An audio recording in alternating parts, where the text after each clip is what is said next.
a male can come into a women's locker room, can enter a women's sorority, a women's shelter, a rape crisis center on a college campus, and of course, locker rooms and sports teams. That diminishes women's rights. Look, I get accused all the time of being a bigot and anti-trans, but I would say standing up for women is not bigoted. There is a solution that protects everyone's rights, and I will not allow women's rights to be sacrificed for another group that's kind of trendy. And once you've been canceled twice, you can't really get canceled a third time. You're uncancelable. We have lost the tools of culture. Politics are downstream from culture, but things like art and brands, they all influence culture. And so we're just trying to normalize standing up for women and girls. And if we get all the people that agree with us to stand up and do that, I think we win this battle. Relentlessly optimistic is what you have to be. You have to believe that against all odds, you can make this work. Welcome to the Thought Leader Revolution with Nikki Ballou. Join the revolution. There's never been a better time in history to speak your truth, find your freedom, and make your fortune. Each week, we interview the world's top thought leaders and learn the secrets of how they built a 6 to 7 figure practice. This episode has been brought to you by eCircleAcademy.com, the proven system to add 6 to 7 figures a year to your thought leader practice. Welcome to another exciting edition of the podcast, The Thought Leader Revolution. I'm your host, Nikki Ballou, and we have an amazing repeat guest on the podcast today. Today's guest is the former brand president of Levi's. She is an outspoken champion for freedom for women, and especially for biological women to be able to maintain their hard-won freedoms and safe spaces. She's also the CEO of a brand new startup, which she's going to tell us all about. I'm speaking, of course, of none other than the one, the only, the legendary Jen Say. Welcome to the show, Jen. Thanks for having me back. Happy to be here. Great to have you here. So, Jen, longtime listeners to the show know who you are. They know your story, but there's been some exciting additions to your story. Why don't you catch us all up? Yeah. One part of my story people may not know, because I came into the public eye a little bit, at least during COVID, for being outspoken about the policies specifically that impacted children. But before that, before I was an executive, when I was a child, I was an elite gymnast. I don't know if we talked about that at all last time. We did a little bit, yeah. Okay. I was a 7-time national team member, and I was the 1986 national champion. And despite all my successes, because of the abuse in the sport, physical and emotional abuse, I really struggled after leaving the sport for close to 2 decades. And I wrote my first book called Chalked Up, really about the culture of abuse within the Olympic movement and gymnastics specifically. And that was sort of my first dragging across the internet, because you weren't supposed to, back in 2008, talk about abusive male coaches or female coaches. I had female coaches that were also very emotionally abusive. So, that kind of toughened me up a little bit, and I was able to endure my second cancellation around COVID. So, I worked for 23 years at Levi's, over 30 years in the fashion industry at Gap before Levi's. And after resigning from Levi's in 2022, I started interviewing at a bunch of big companies for big jobs. And I was just finding that I would not be able to go back into that very well-established corporate environment at a developed company if I didn't sort of promise to keep my mouth shut on things I cared about. I was asked many times in the interview process if I would apologize publicly, and I was like, for what? Absolutely not. I was right. The school should have been open. So I decided I would not go back into the corporate environment, and I would do my own thing, which is not something I'd planned at this stage in my life, but it felt like the best option for me right now. And I could combine my background as an athlete with my experience in fashion and, running a brand to create my own. So I created this brand. I'm going to show it, XXXY Athletics. And we are the only athletic brand to stand up for women's sports and spaces. And we launched just under 4 months ago. So we're brand new baby brand. Yeah. So why this brand? Why now? Well, it just, it dawned on me, I was personally in a unique position to introduce a brand like this that is willing to stand up for the truth, something that should not be controversial, but that women deserve their own sports spaces, privacy, safety, all the things you mentioned in your introduction. These things were taken for granted up until, I don't know, 5 minutes ago, when all of a sudden, back in April, Title IX was rewritten, I would argue was smuggled in by the Department of Education to completely change the intended meaning of Title IX, this landmark, 50-year-old, when was it? 1972, however many years that is, this legislation that protected women's sex-based rights within the educational system. All of a sudden, sex-based rights were changed. It was swapped out with gender identity, which means anyone who says they're a woman is entitled to these protections, and that actually diminishes the protections that women receive. If a male can come into a women's locker room, can enter a women's sorority, a women's shelter, if there is such a thing, a rape crisis center on a college campus, and of course locker rooms and sports teams, that diminishes women's rights. And look, I get accused all the time of being a bigot and anti-trans, but I would say standing up for women is not bigoted. And there is a solution that protects everyone's rights, and I will not allow women's rights to be sacrificed for another group that's kind of trendy right now. So, I just, I looked around and I saw all these athletic brands that pretend to stand up for women and pretend to stand up for female athletes and do these big campaigns around Women's History Month. And they've been completely silent on this issue of protecting women's sports and spaces. And so no one's willing to say this very true thing that 70% of Americans agree with, that biological women are different than men. Men and women are different. That is why we have Title IX, and that is why we need to protect Title IX. Otherwise, women lose their rights. So it just felt like I was the one to do this. So that's why I started it, because no one else would do it. And once you've been canceled twice, you can't really get canceled a third time. You're uncancelable. I think you're uncancelable, period. I think it's ridiculous. I think it's way more than 70% of people who think men are men and women are women. I think it's more like 90%, 95%. And these folks that are pushing this crazy ideology down our throats, they're taking something out of Saul Alinsky's playbook and out of the Yuri Bezmenov's playbook when he used to be a country destabilization specialist at the KGB. You go into a society, and what you do is you take all the norms and you turn them upside down on their head, so people don't have any moorings to their traditions. They don't feel secure and safe.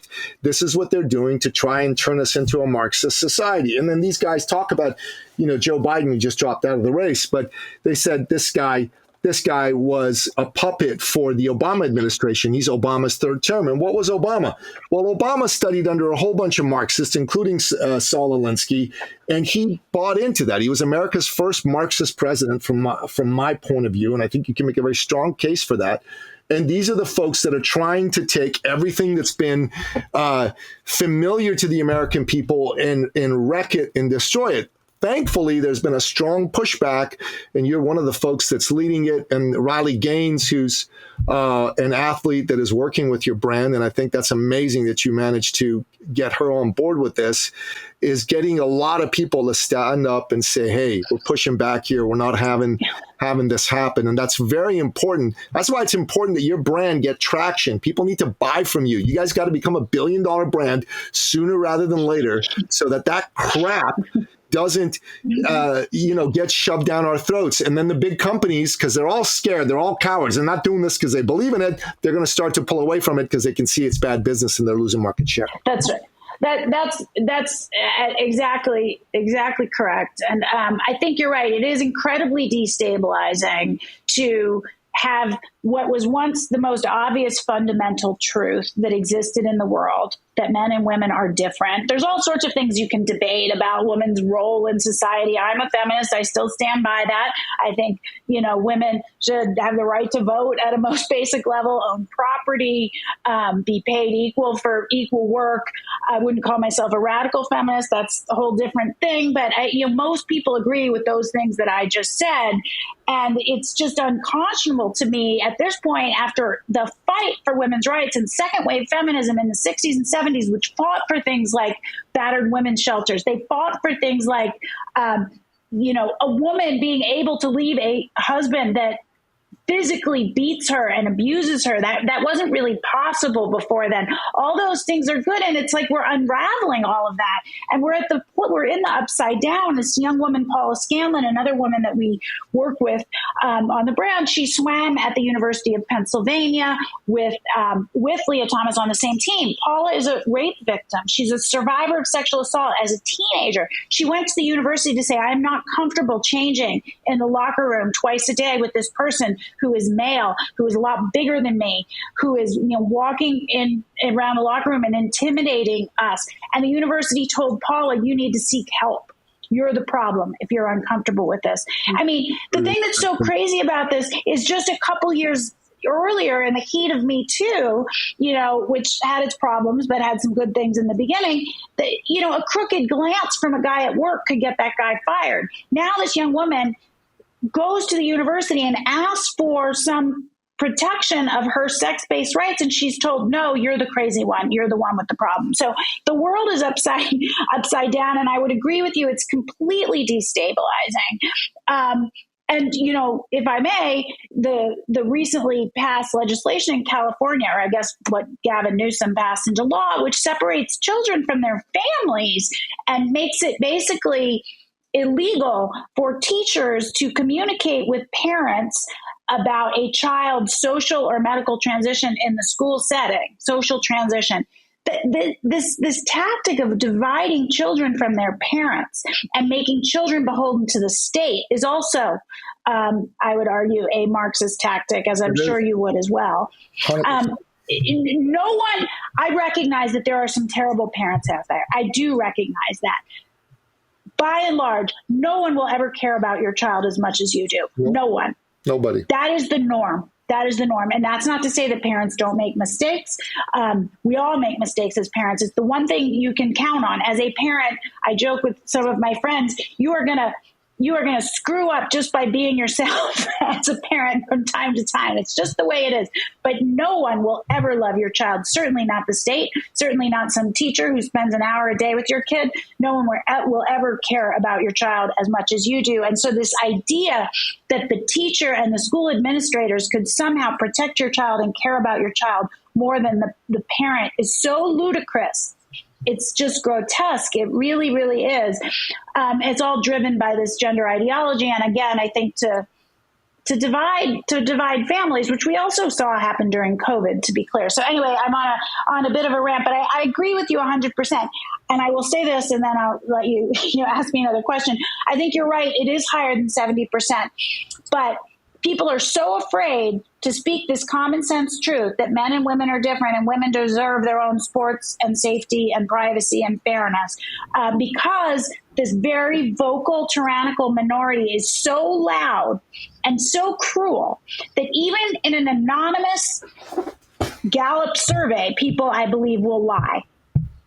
I think that's why the number is 70%, not 90%. And I can testify to the fact that you will get attacked relentlessly as this, murdering, genocidal bigot. I get voicemails literally on my phone that are threatening because I've spoken out on this issue. But here's the thing: if it's 90% of us, it's 80% of us, it's 70% of us, and we're all willing to speak up and say it, we can't really lose. We're speaking common sense. So what we intend to do with the brand is have the 50% that are quiet but agree and haven't spoken out, have them come out of the closet, so to speak, and speak up. Amen. Because then if we can influence the culture and give people the motivation to actually speak up on this subject, we have lost the tools of culture. Politics are downstream from culture, but things like art and brands, they all influence culture. And so we're just trying to normalize standing up for women and girls. And if we get all the people that agree with us to stand up and do that, I think we win this battle. 100%. And I think you're in a position, in a situation where you can take advantage of some of the new media tools out there to get your message out to people that are receptive to it. I know TikTok banned your ads. I don't know if that ban still stands, but I think on November 6th, if they haven't reversed that, they will, because what's going to happen to them is they're going to be hit by a tsunami after Donald Trump gets reelected, because I think just to change topics, I'd like to get your input on this as well. I think the attempted assassination of Donald Trump is one of the seminal moments of American history, and in particular, the way that he responded with courage and with grace. And that iconic photo of him with his hands up going, fight, fight, fight, with the blood streaming down his face. I don't know. I watched that and, I believe in God. And I think God has communicated with me very directly about 3 times in my life. This was the 4th. And what he said to me that way is follow this man. This is the way out of the morass. And I'm wondering what your thoughts are on all of what's happened since that attempt. Yeah. I have so many thoughts. I should say we come from different places on this, but we may kind of have landed in a similar place. I'm an atheist. I've said that frequently, publicly. I am Jewish by birth and culture, and definitely, some of the practices, but not a particularly devout person. I was a lifelong Democrat up until about 4 years ago. Basically, at the beginning of COVID, I decided, this is the party this party is lying to me, and they are taking away our civil liberties, and who knows what else they're lying about. So all of that is a lead up to say, I have not ever voted for Donald Trump. I did not vote for him in 2016. I didn't vote for him in 2020. That one I have more regret about. I have reasons, but I don't want to get into those now. I understand where my head was at the time. It doesn't matter. That's a long story. So that all of that said, I've been an independent since 2021. And, not really sure. I mostly feel like I don't want to be a part of any party because I want to think for myself, and I don't want to have to adopt wholesale the tenets of any party. They seem to oust you if you disagree on one thing. So I don't want to do that. Certainly I'm not going to be a Democrat. And mostly I've found some purchase with a lot of my, a lot of conservatives. That said, there are elements of the Republican Party that are far too conservative for me. So I, resist that. That said, that moment was undeniably moving. And it was one of the first real moments I think we've seen in politics in I don't know how many years. We've seen Biden propped up as, whatever he is, as this, figurehead, but not really. We don't know really. But to see someone get shot at, bleeding, and stand up and say, raise his fist and say, fight. And I believe him when he says he did it because he saw that people were upset and they were scared and he wanted them to know he was okay and that we would continue. I believe that. I don't think, like some Democrats believe and some of the kookiest people on the left, that it was planned so he could do that. It's such bullshit. And I think at the end of the day, look, there are things I don't like about him. He has undeniable grit, and it's not just standing up in that moment. It's, dealing with the lawfare and everything of the last 4 to even 8 years. And I think Amber Rose said it really well in her speech at the RNC. You've been lied to. We've all been lied to, not just about Trump, but all sorts of other things. And so, my plan is to vote for the candidate that knows what a woman is. Like, if you can't assertively say, this is true, men and women are different, then how can I trust you to say anything true ever?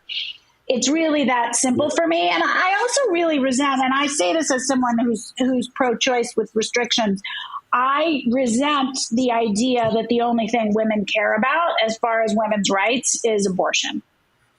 It's bullshit. And I don't know where you stand. It doesn't matter. Like I said, I have been pro-choice my whole life. I believe in restrictions, common sense restrictions. That said, how on earth could that be the only thing that I care about as a woman? I mean, give me a break. It's ridiculous. If you can't even define what a woman is and say affirmatively that there is such a thing as a woman, how can you protect our sex-based rights? It's fundamental. And so I will be voting for the candidate that can, without hesitation, say, I know what a woman is, and I will protect Title IX and women's sex-based rights. Yeah. And at the moment, there's only one of those. So I'll tell you where I stand on abortion. Up until I was 38 years old, I was pro-choice. At 38, my then wife got pregnant, and someone showed me a sonogram, and they showed me my baby's little fingers. And in that moment, I became pro-life instantly. It wasn't a thought process. It was just, nope. This is where I stand. And I have always been somebody who has a lot of grace for a young woman or any woman going through, she's pregnant, she's scared, she doesn't know what the heck to do. And I think all the grace in the world should be given to women like that. If anything, I think the law needs to come down hard on people like Dr. Kermit Gosnell. I don't know if you know him and his story, but he's horrifying. Like, I can't believe that's even a human being. The things he would do, how late he would go through with basically murdering a child, honestly, like when it's about to come out of the womb, that sort of thing. I want to come down hard on those guys, but I'll never want to come down on a woman who's going through a period of fear and uncertainty and wants to make a decision for herself. But I want to encourage her to choose life every time, without question. I respect that. I think what is frustrating about this debate, which I'm sure is not what you thought we would talk about, is the unwillingness of either side to even see the other side's point. Like, I am still pro-choice. I have had 4 children. I have seen those sonograms. But I think up until a point, whether it's 14 weeks or that's probably around the right time for something similar to what they have in Europe, I choose the woman, I guess, for a life that isn't necessarily viable outside the womb. I completely understand your point, though.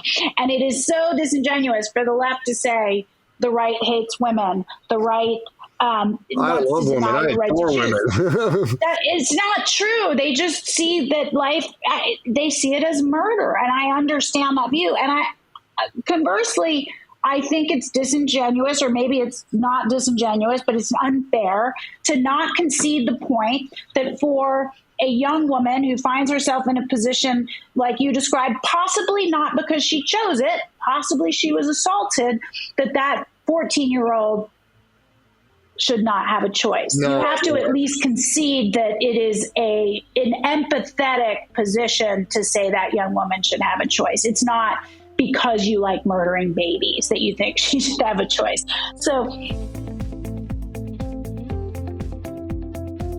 the government shouldn't be hammering on women. They should be hammering on the providers that encourage that shit to make abortion mills.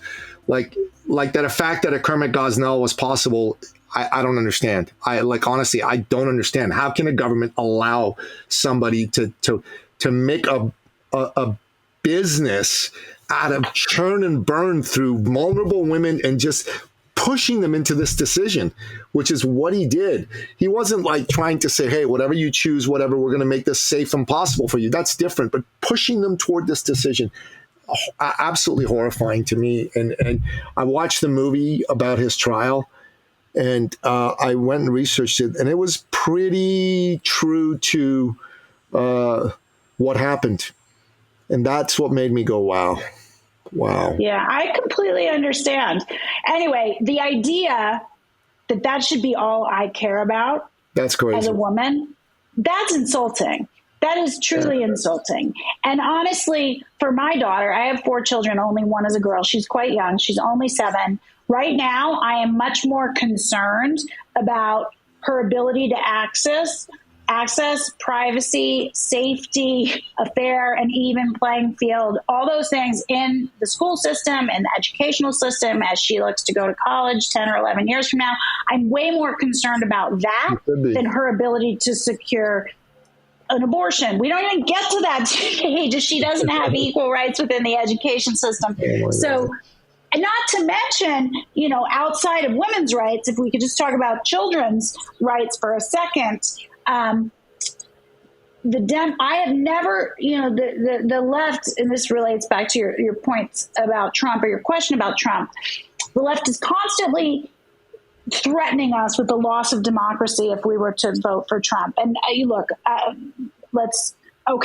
they have some arguments, I suppose, but I have never had my rights taken away in the way that I did during COVID. I have never imagined that something like that could happen, where I was told I couldn't leave my house, I couldn't have people in my home, I couldn't congregate, I couldn't protest, I couldn't send my children to school, go to church, which I don't do, but if I wanted to, go to synagogue or run my small business. I couldn't do any of those things. It's the most egregious violation of my civil rights, and it was done completely undemocratically. It was just signed by executive order by the Democratic governor of California, Gavin Newsom, and the Democrat governors of all blue states did the same thing. Yep. So don't talk to me about subversion of democracy. That was the greatest subversion of democracy I can imagine. And so now I think Trump made mistakes in the beginning of COVID. And, I have some criticisms there. And he continued to allow Fauci to have the mic,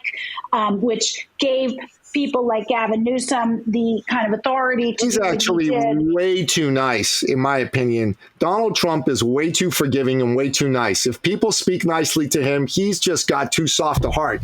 He needs a badass like me to be his chief of staff. I'm going to go, Mr. President, no, sir.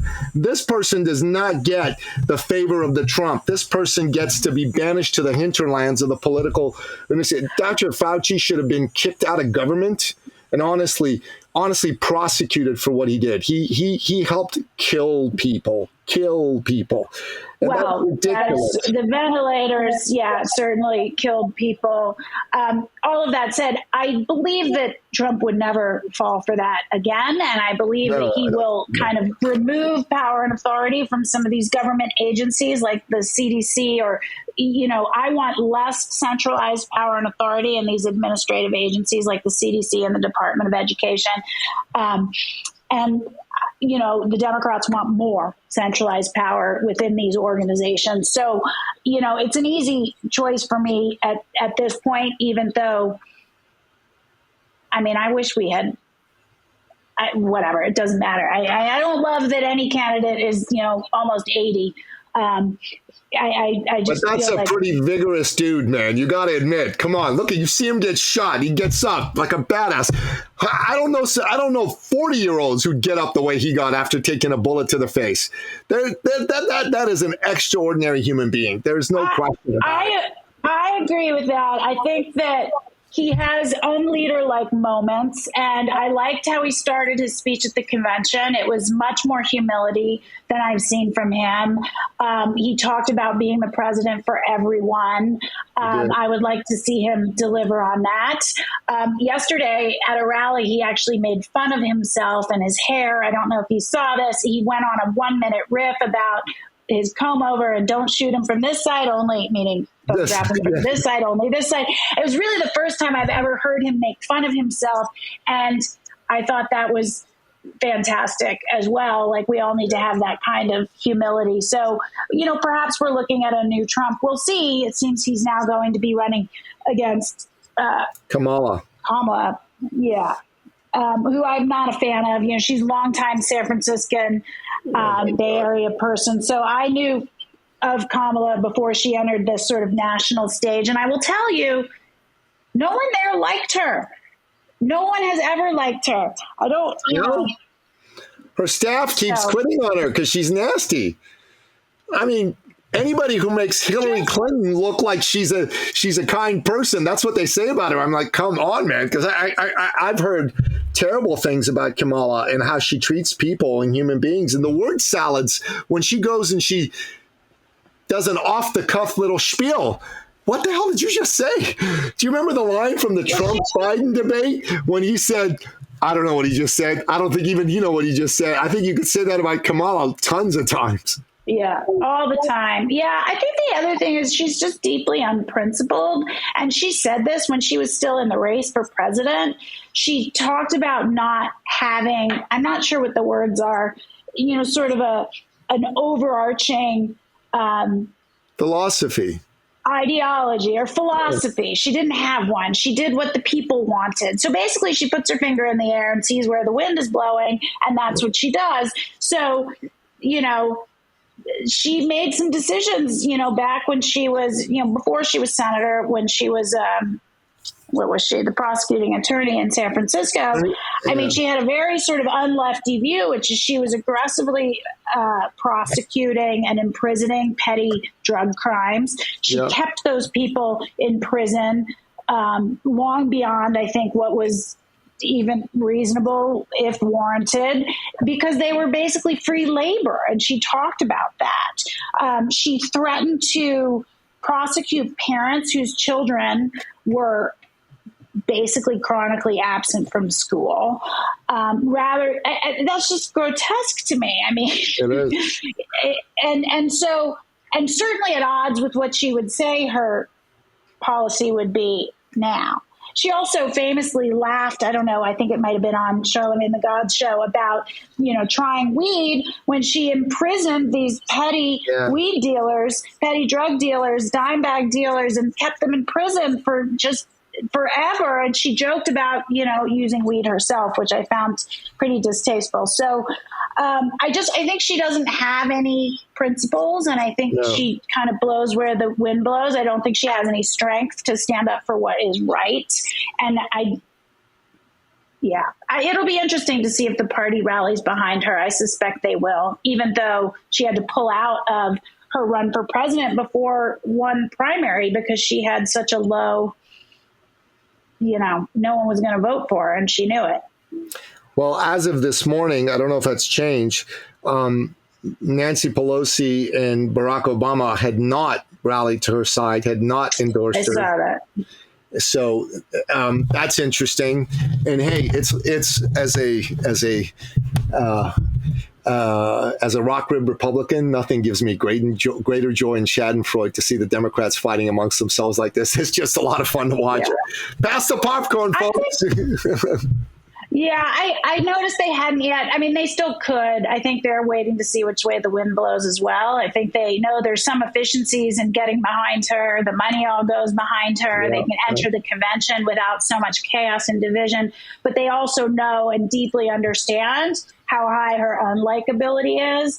I think the challenge they're going to face, because I sort of assumed there'd be an open convention and that there'd be people who'd been waiting in the wings, kind of licking their chops to get in there, people like Gavin Newsom and Gretchen Whitmer. I actually don't think they want to run. I think they know that they're young enough, they can wait till next time. And why would you, if they run now and do really poorly, either in the open convention / primary or in the general, because they win the nomination, they're going to get crushed, I think. And then they're sort of out for the future. So if they're both Gavin and I think Gretchen Whitmer at this point have said they don't want to run, and they're going to throw their name. But they know because they'll get crushed. Why would you do that? Wait for next time. They're both plenty young enough to wait till next time when maybe things have settled a little. So I don't know. I think a lot of the possible likely candidates are going to tap out, and Kamala will be left as the only choice. I think you might be right. I think Gavin Newsom and Gretchen Whitmer do not want to run against Donald Trump this time around. I think everybody has seen how Trump has been handling himself, even prior to the assassination attempt and the incredible grace and courage that he showed. He'd been a lot more disciplined in his messaging. And he is right now. I think it's too big to rig. The amount of support this guy has, I think it's too big to rig. I think the Republican Party has someone in charge of the campaign, or one of the senior advisors, a woman named Susie Wiles. I don't know if you've heard of her, or you know who she is, but she's a behind the scenes, super disciplined, very, very pragmatic, but also deeply conservative woman. And she has been helping Trump. She's been like trying to make him Reagan. That's the thing. She's because if you look that's back, hard, but 40 years ago, like Reagan, in my opinion, is the greatest presidential candidate I've ever seen in my lifetime by far, either side. And look at how big he won both his elections. I mean, 45 and 49 states. You don't do any better than that. And the reason is because he knew how to appeal to everybody. He was disciplined. He didn't go on these little punch down moves, even though he hated plenty of people, but he was quiet about it. They're getting him to do this. He's when Biden dropped out, he took a couple shots at him, but nothing compared to what he used to, what he would have taken like a while ago, right? I'm like, wow, dude, this is impressive. Like, if Donald Trump channels his inner Ronald Reagan, it's over. These guys haven't got a hope in hell. They haven't got a hope in hell. Yeah. I mean, I think it is over. I was surprised. I guess surprised is the wrong word. I mean, the media machine fell in line instantly. I spent yesterday watching, CNN and MSNBC to understand what they were saying, and everybody fell instantly in line with Biden's a hero. He stepped down on his own terms, which is a lie. It's not his own terms. No, it's not.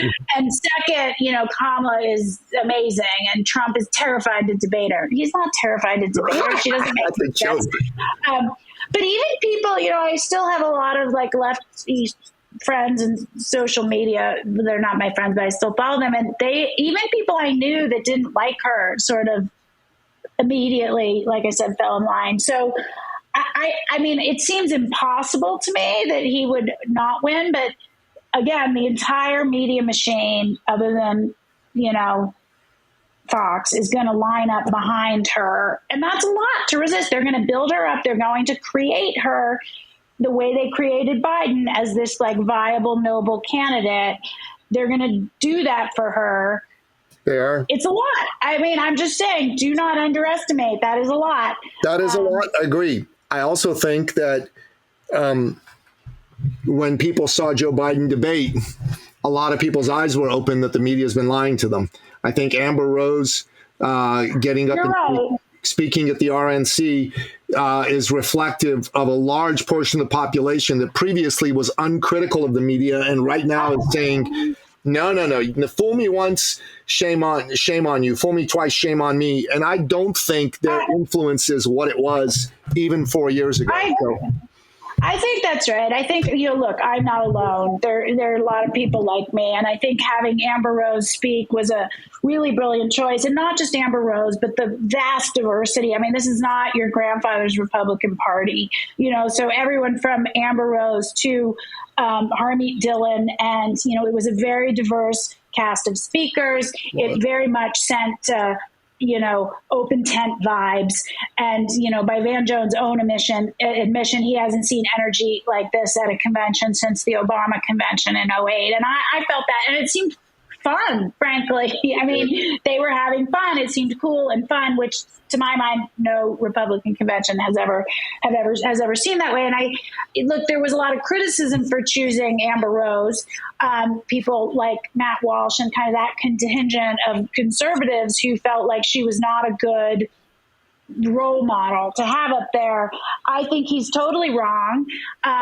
People like him make me hesitant to be, identify with conservatives, because if you don't understand the message she sent, then you don't get it and you want to lose elections, because the message she sent as a former Democrat, young woman, Black woman, artist, associated with very high profile artists, she said it's okay to change your mind.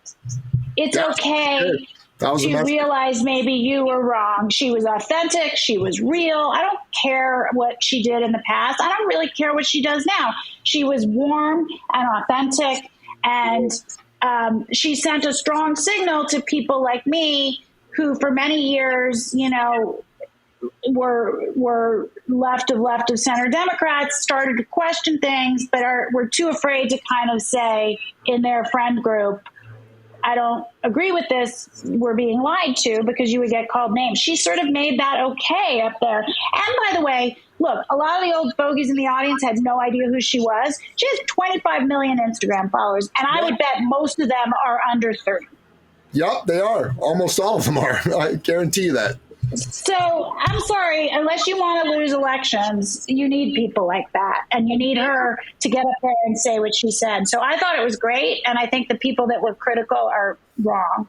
They're totally wrong. And, Trump gets it. His campaign gets it, which is why they put her on stage. And she has said that not only she's going to endorse him, but she's going to go and continue to spread the message to her followers. I got to believe she's worth 1 million people who otherwise would be hesitant to vote Republican. And that's a good thing. Trump's grace under fire is probably worth 5 million votes to him that wouldn't have voted for him otherwise, in my opinion as well. And I think there's a lot of folks like you who are civil libertarian, left of center people that just, when the Democrats came out in their full Marxist mode, they just said, screw this. So that's probably worth a couple million votes too. So I think he gets from the 75 million, he's already got an extra 10 million. And then there's Charlie Kirk and Scott Pressler, who are now have got $45 million a month from Elon Musk to go chase ballots. Right. I think that's worth 5 to 10 million by itself. Donald Trump may be the first candidate to actually get 100 million votes in a presidential election. 100 million. If that happens, there's nothing the Democrats can do. Nothing. Well, they certainly can't demonize anyone who voted. I mean, if that many people, or even less than that, if it's 300, delegates, like, you can't demonize half the country when it's more than half the country anymore. Like, these are just people now. Yeah. But yeah, I think, look, there is no perfect candidate. I know a lot of people feel he's a perfect candidate. There is no perfect candidate. Every time you're choosing between two, and like I said, I'm going to choose the candidate that knows what a woman is and will stand up to protect women's sex-based rights. And, whatever he's done in his prior life, I don't care about that. And that's what I'm going to vote for. That's listen. Anyway, if someone voted for Bill Clinton based on his private life, exactly, you can vote for Donald Trump. It was like, compared to Bill Clinton, he's a choir boy. He's a choir boy compared to Bill Clinton. Or Ted Kennedy, or, I mean, it goes on and on and on. So all these Democrats who are going, he's a rapist, he's a sexual predator. Okay, did you vote for Bill? Did you vote for Bill twice? Did you vote for Bill after we knew that he sexually harassed an intern? Granted, Kennedy's a little further back, but were you all in on Ted Kennedy? After Mary Jo Kopechne? Yeah, for sure, man, for sure. Like, that's, and honestly, like, I know Donald Trump's not a saint. I know that. And there's no question about it. But I'm very hesitant to believe anybody on the Democrat side who's saying, oh, Trump's a rapist, Trump's this, Trump's that. Look, I think this lawfare experiment of the Democrats is something that they concocted to try to stop the guy. And it is the most undemocratic, anti-democratic thing that I've ever seen happen in the United States in my life. I'm shocked that they're attempting to do this. And I don't think they're smart enough to understand that all this has done is brought people who had misgivings about Donald Trump over to his side. Because as much as they have misgivings about him, they absolutely have total misgivings about any political actors in our country, in the West, starting to use third world dictatorship tactics to take out their opposition. That they're not into. That's my take on it. I mean, I think they just underestimate. Look, the pundits failed to understand, the chattering classes failed to understand Trump's appeal back in 2016. You know, he appealed. One, he talked like a real person. He, didn't talk like a professor. He wasn't, didn't talk down to people. And he talked to those who felt forgotten. People who were angry at the system, who felt like they didn't have a fair shot. Well, you know what? The number of people now who feel pissed off that they've been lied to, that their rights have been taken away, that they've been demonized and vilified for asking questions, there's a lot more of us now. I certainly am one of those people. I will not forgive. I can't really imagine. I will forget, and I will... I don't know if it's forgive or forget. I will live a happy and productive life, but I will be angry about what was done to my family and families like mine during COVID for a very long time. And I will be angry for the families who lost children to suicide, to drug overdoses, to maybe they didn't die, but they dropped out of high school, never to go back. Like, I am going to be mad for those families forever, till my dying days. Don't tell me to forget about it. And so that was the Democratic Party for that reason alone for me. And there's people that feel that way over other issues who were longtime lefties. So, my point is that number of people who feel forgotten, vilified, it's grown over the years. And anybody who basically wants to give a big kind of fuck you to the establishment is going to probably choose Trump, even if they don't like everything about him. Because I have no doubt he's probably not been great to women over the years, but neither was Bill Clinton, and it was kind of totally acceptable back in the 70s and 80s, and people like George Stephanopoulos protected Clinton and dragged those women through the mud. So this is not unique to him, and I think a lot of men, look, people had to change. Certain behaviors become unacceptable at a certain point, and you change your behaviors. I don't care. To me, it's a vote against the establishment is what I would say. And I'm sick of being lied to by the media. I'm sick of the establishment. I'm sick of being called all the names that you get called if you challenge the left's assertions. So that's my tale, and I'm sticking to it. Yeah, I say that you're one of those people who's right so far about everything. So there you go. So, Jen, let's switch gears for a brief moment. You're building a brand, and you've got some experience building brands. Talk a bit about what it takes to build a brand like XXXY, and what can the entrepreneurs listening to this show learn from what you have to say about how to build their brands in the same fashion?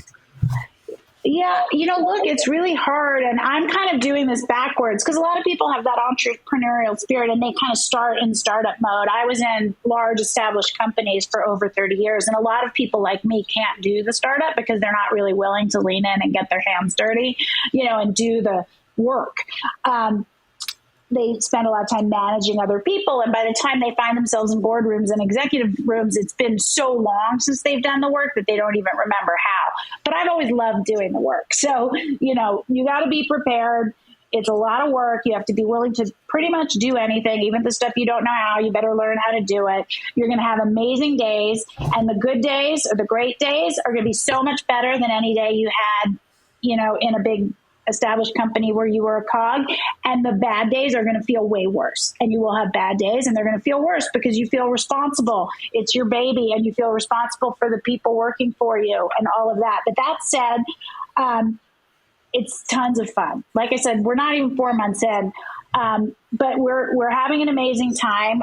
I am pretty relentless in pursuing world-class product, as well as content to support that product. I think one of the challenges, because we get kind of classed as a parallel economy brand, some of these brands that are pushing back on the excesses of woke capitalism, and there's a lot of brands in that space. Oftentimes the people starting those brands, they have this idea that they want to push back, but they don't actually know how to run a business or make product. So I think we have that as an advantage. I have an amazing designer. I have an amazing, ops person. I have an amazing e-commerce person with tons of experience. I know the things I need to do. I know what I don't know how to do and how to kind of bring people in to help with that. That's the tip, is know that you don't know how to do it all yourself and find experts that are willing to. But yeah, it's a lot. You have to be relentlessly optimistic is what you have to be. You have to believe that against all odds, you can make this work. And we face a lot of odds. We are still banned from TikTok, which you mentioned. We are deeply shadow banned and censored on Instagram. It is very hard to find our likely consumers. But we're finding them. We're working around the system that is trying to silence us, and we're finding them. And so anyone listening to this, the best thing you can do is follow us on our socials, sign up for email, buy the t-shirt, have the hard conversation. I wear this t-shirt, every weekend to my kids' soccer games. And every time somebody comes over, asks me what it means, and then they lean in and they whisper, I agree with you. They're afraid to say it out loud, but they're willing to have a conversation with me. And eventually they're going to be confident enough. When they see there's enough critical mass, they'll be confident enough to say it. So, but yeah, I guess you got to go into it with relentless optimism and be willing to just work harder than you've ever worked, I think. I agree 100%.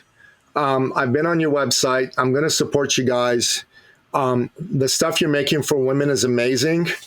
As a man, as a kind of father, with a rough edge masculine energy, I just want to tell your designer, you make your stuff for men a little harder edge. It's a little soft for me. Like, I love it. I'm happy to bite, but I won't wear that shit. No offense. You got to get me something like this, Emerson knives, something like this, something that's like tough, something that makes me look like I'm a fighter who's cutting people down for the cause. That's my take on what you do for the men's. All right. I'm happy to be your ambassador on this stuff if you like. I'm happy to be a sounding board, but you want masculine, no bullshit, screw these guys. You try to come into my daughter's bathroom, I'm going to run you through with my sword men. They need hard messaging, not soft messaging. You know what I mean? So that's just my 2 cents worth. So listen, I got stuff like this all over my house. This is a katana sword, okay? I'm 57 years old. I decided to do a bodybuilding competition. Last year, I was a fat fuck, excuse my language, and I decided that my sons needed to see their dad as a fit badass. Right now, I got abs. I'm going to go on stage. I'm going to have veins popping and stuff like that. That men love to be challenged. Men love the fire to come out in them, and you want to speak to that. That'll get them. That will make men flock to this, in my opinion. Anyways, just my 2 cents worth. Sorry about that, but I'm very passionate about what you're doing. It's good. It's good stuff. That's fair enough. I will say, women are our primary target. Of course they are. Our products and our sales are for women right now. But overall, people come to us for the mission because they believe in the mission. Yes. But the product is really outstanding, and they stay for the product. We've got over 1,000 reviews so far, 4.75 stars on average, which is amazing. Our return rate is under 5%. The average for online clothing sales return rates is like high 20% rate, 30%. We're under 5%. So to me, that's a testament to the product on the men's side as well. But your input is noted, and we'll take a look at that. But right now, the performance product in men's is doing really, really well. Yeah, that's good stuff. Tees and shorts. It's very soft. It's moisture wicking. It holds up to a tough workout. All those things. So I want to buy a bunch of the stuff. I'm just going to give it to my kids to wear until you put the messaging that works for me and speaks to me. But it's good stuff. Fair. It's good stuff. Your messaging's awesome. Jen, you're amazing. You've got more cojones than most men I know. And I got to tell you, the world needs strong women, because strong women are the ones who get the men to jump up, stand up, and fight and die. Queen Elizabeth had Sir Walter Raleigh, and he was her warrior. And you've got lots of people that are going to stand up and be warriors for you. What you're doing is needed. And I'd love to see your brand kick the crap out of Nike, kick the crap out of some of the other brands that are out there that just forgot who they were. And I'm a dude who loved Nike. I mean, I used to wear everything Nike. I thought they were the greatest thing since sliced bread until a couple of years ago. Then not so much. Yeah. Jen Say, an honor to have you on the show. Love to have you back. Folks, Jen Say, she's the real deal. She's written 2 books, Chalked Up, which is a memoir of her time in the gymnastics sport, and Levi's Unbuttoned, which is a story of her rise and her unceremonious exit from an iconic company. I can tell you this. I've not read either one, but I'm planning on reading both. If she writes as well as she speaks, they're going to be darn good reads. I recommend that you buy them, listener. This is going to be really, really good for you. And make sure that you check out her Substack, which is at Say Everything. And stay tuned for more of Jen Say, because I'm sure there's going to be more that she's going to bring out to the world. She is absolutely awesome. Jen Say, an honor to have you here. Thank you for joining us today. Yeah, thanks for having me. You bet. And that wraps up another exciting episode of the podcast, The Thought Leader Revolution. Find out more about today's incredible guest, the one and only Jen Say. Go to thethoughtleaderrevolution.com. Check out the show notes or wherever you happen to listen to this episode, be it iTunes, Spotify, Google Play, Audible, or what have you. Until next time, goodbye. This episode has been brought to you by eCircleAcademy.com, the proven system to add 6 to 7 figures a year to your thought leader practice.